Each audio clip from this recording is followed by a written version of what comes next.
Hello, friends. All around the world, people are looking for that miracle to happen any moment now. Something like the parting of the seas, a vaccine to deliver us from the scourge of COVID-19. But what really is the reality? What are these pharmaceutical companies developing? What is their brief? After all, whatever objectives they have set for themselves or the targets, that will determine the quality of the vaccine or the safety and effectiveness. So are we really looking forward to a brilliant future where a magic bullet is going to cure everyone and prevent anybody from falling sick? Let us have a look at that in the video that follows. What exactly would you expect from an effective vaccine? Most people would agree that it will prevent people from getting very sick and dying.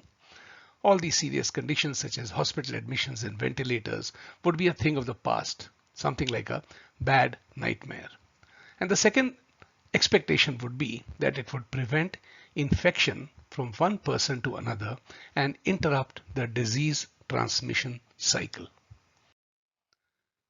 I would like you to refer to the British Medical Journal, which is one of the most prestigious and respected peer-reviewed journals, and the issue that was published on 21st of October 2020.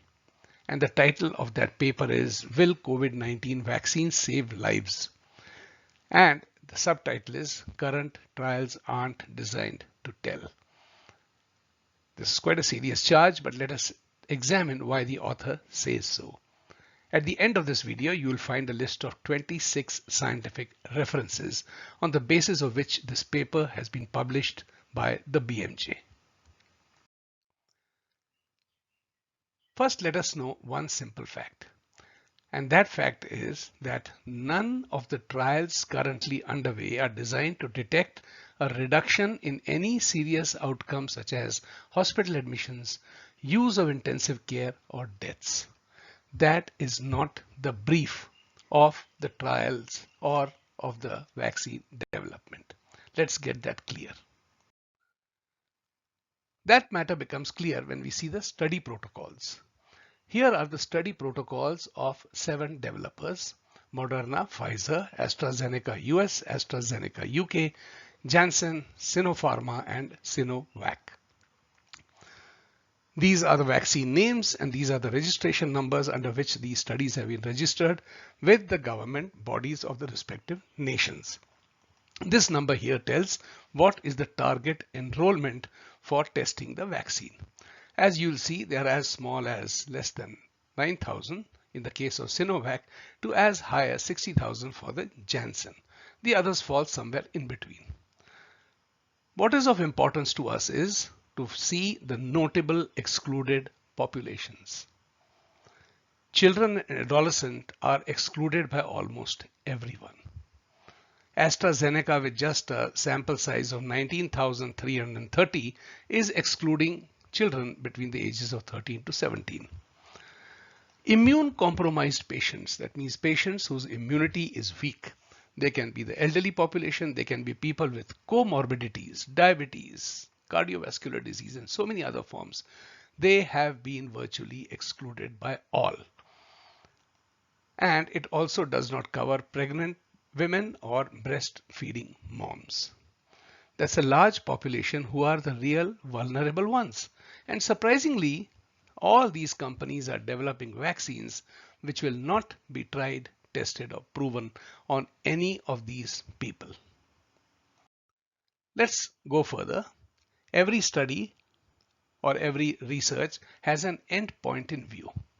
And that endpoint means what are we looking to achieve? For instance, if you buy an airline ticket, your endpoint is not getting tea on the flight, but reaching your destination safely and in time. What is the endpoint of all these formal studies? Does it talk about reducing severe COVID hospital admissions, ICUs, or deaths?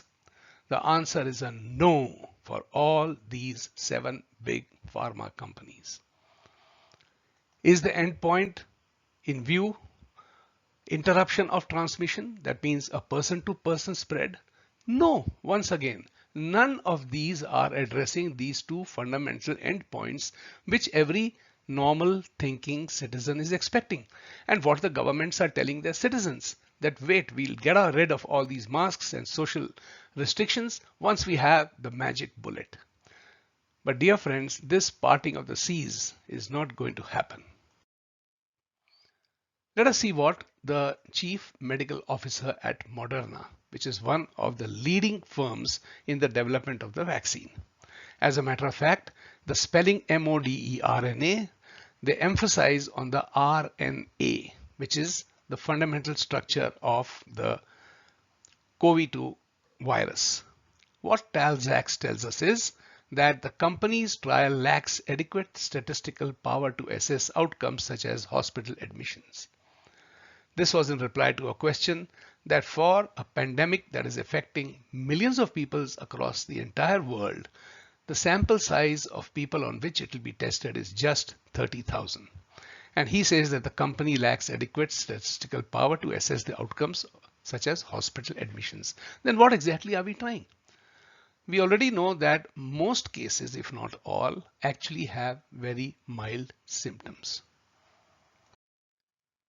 Talking about sample size, Mr. Zaks tells us that hospital admissions and deaths from COVID-19 are simply too uncommon in the population being studied for an effective vaccine to demonstrate statistically significant difference in a trial of 30,000 people. In simple language, he is admitting that it is uncommon for the population to have serious effects of this disease.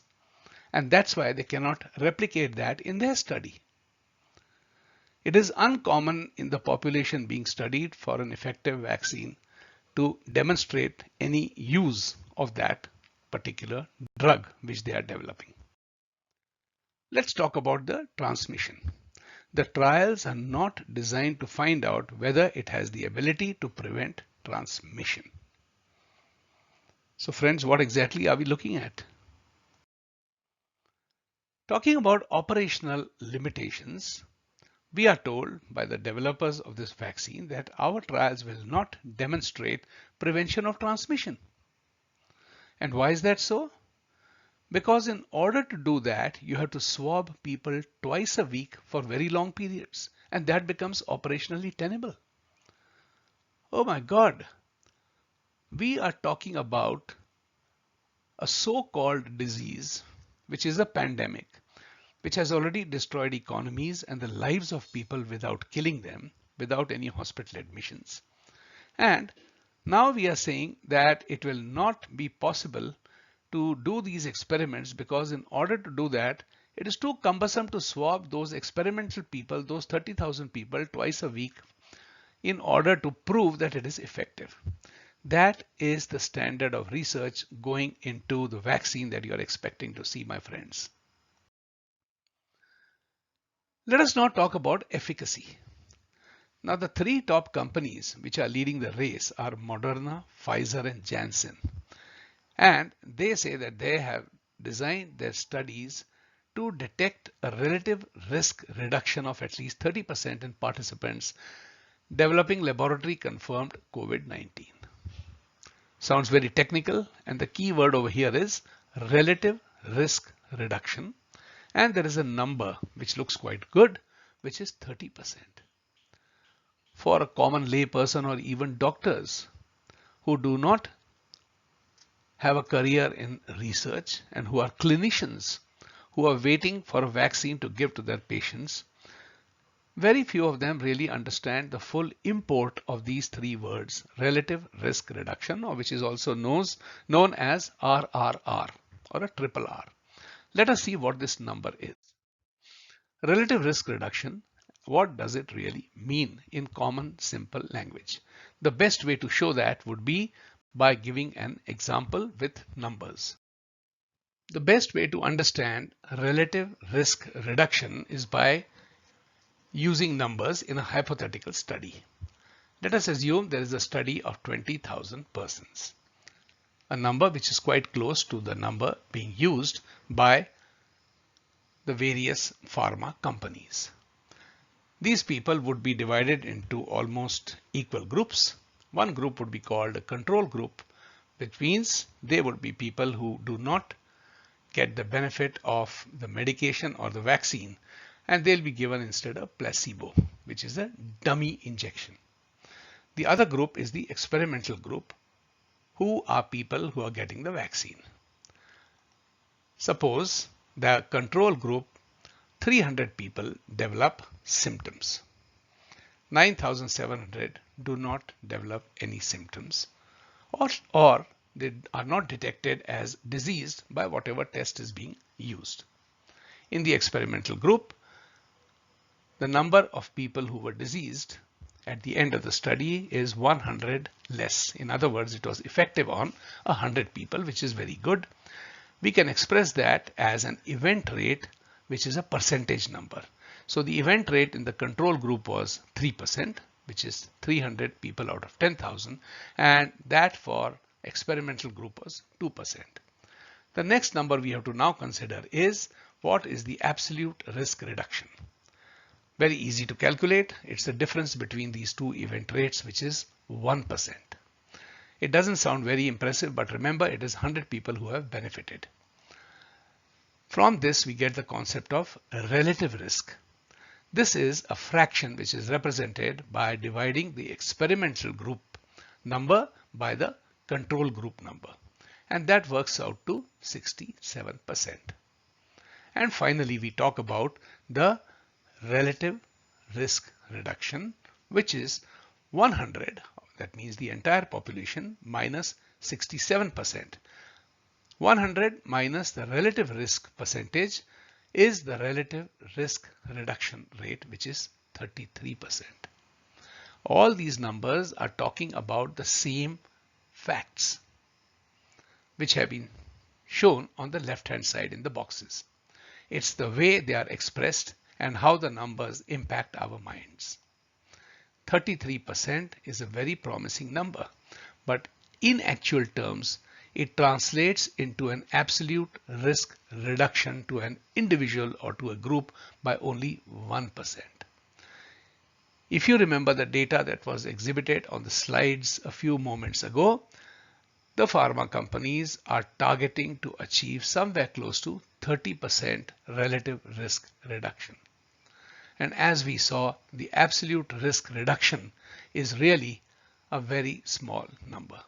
This is a common marketing gimmick. The common man, the policymaker, the politician, or even doctors who are working solely in the clinic are not aware of these intricacies. So please remember, the message is, when we are talking of risk, it's the probability of contracting the disease. Absolute risk reduction is usually the best measure. So be skeptical if only relative risk reduction is shown. For those of you who wish to pursue this further, I would encourage you to refer to those 26 papers which are referred, and most of them, at least the abstracts, are freely available. If you have the spare time and the interest to pursue that, please do so and share your views. Let us see what some of the top scientists in this particular field have to say. Peter Marks, who is an MD and a PhD, and he's the director at the Center of Biologics Evaluation and Research. And more importantly, he is responsible for the FDA vaccine approvals for this COVID-19 crisis. He says that influenza vaccination only prevents flu in about half the people who get it. Even after getting the influenza virus, all these years, regardless of whether it is the seasonal flu or whether it is the MERS or whether it is the SARS or anything else that comes, it's only preventing that disease in half the people who get it. That's quite a staggering number. Here is what Dr. Paul Offit, who is a vaccinologist of repute. Importantly, he is the co-inventor of the rotavirus vaccine. And what he says in the present context is that we don't have adequate data in the greater than 65-year-old group. In that case, he says that the greater than 65-year-old person shouldn't be taking this vaccine at all, which would be a shame because they are the ones who are most likely to die from this infection. So all this research has been directed, as we saw right in the beginning. We saw the endpoints and we saw what were the terms of reference for developing the vaccine. And it is not going to help the people who are known to be most vulnerable. These are comments coming from the co-inventor of rotavirus vaccine, Dr. Paul Offit, who is an internationally acknowledged authority on vaccine development. I will now summarize what we have just discussed in this video. Is the vaccine, which is under development by 7 different major manufacturers and more, is it going to reduce serious outcomes? The answer is no. By serious outcomes, we mean hospital admissions and stuff like ventilators and all other such frightening things. Is it going to limit or prevent disease transmission from person to person? Once again, the answer is a simple no. We also saw in this video what is the difference between absolute and relative risk reduction. The RRR sounds like a big number, whereas what really affects your safety and my safety is the absolute risk reduction, which can be as low as 1% for a big number of 33% in the relative risk reduction. Those of you who wish to confirm this can extract data from the CDC website and work the simple arithmetic on your own. We also saw that influenza vaccines, they prevent only 50% of the probable cases that would have occurred. And finally, persons above 65 should not be getting this vaccine simply because they have not been tested for that. As a matter of fact, they are not tested for all the other classes of people whom we saw: the immunocompromised, children, adolescents, and also not mentioned in that slide was minorities. That is a big problem because Afro-Americans, that means the black population or the Hispanic population, the Latinos, they are going to feel seriously compromised and they are going to suspect that they are being made guinea pigs for these vaccines. Strangely, all these ethnic groups, including Chinese and Asians, are not part of the tests. These 3 slides are going to give you all the references that have been used in this paper, which I have quoted. You are free to access them on the internet. At least you will be able to read the abstracts in most cases. Continuing further, these are the next set of references. They describe the clinical protocols straight from the companies and also from the CDC and other government agencies. And this is the end of the list, and they totally number 26 references.